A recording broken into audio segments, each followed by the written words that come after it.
আমরা এই বাংলাদেশ এই নৃশংসতা চাই না, সরকারও চায় না। সরকার এখানে নিবৃত্ত করতে চায়।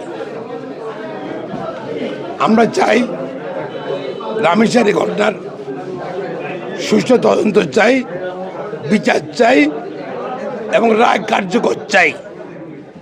আমাদের সমস্যা কি বিচারের দীর্ঘসূত্রিতা। আমাদের মাননীয় স্বরাষ্ট্রমন্ত্রী বলছেন যে খুব তাড়াতাড়ি চার্জশিট দেওয়া হবে, কিন্তু বিচার কতদিন শেষ হবে সে তো কোনো নিশ্চয়তা নাই। আবার তারপর হাইকোর্ট আপিল করবে, সে আপিল কত বছর শেষ হবে সেটার তো নিশ্চয়তা নাই। সুতরাং আমি মনে করি এইসব নৃশংস ঘটনার জন্য, রামেশ্বর ঘটনা সহ এইসব হীন ঘটনার জন্য দ্রুত বিচার ব্যবস্থা করতে হবে এবং হাইকোর্টও খুব তাড়াতাড়ি যেন নিষ্পত্তি হয় আপিল বিশেষ ব্যাস করতে হবে।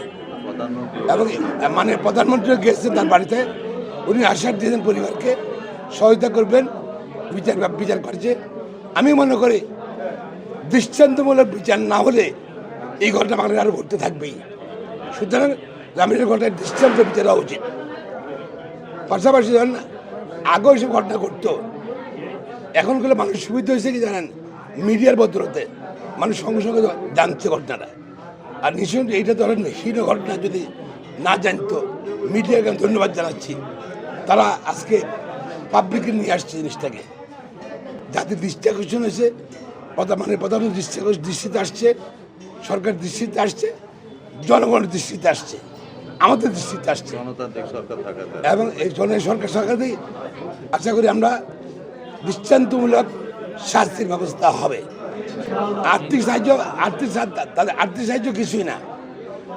একটা এই ঘটনার জন্য তার ফ্যামিলি আর্থিক সাহায্য, এটা তো একটা সমবেদনা। মূলত পরিবার চাই কি, জনগণ চাই কি, অর্থ দিয়ে এটা ক্ষতিপূরণ চলবে না। দৃষ্টান্তমূলক শাস্তি চায়, দ্রুত বিচার চায়, দ্রুত আপনি চায়, বিচারের কার্যকর চায়।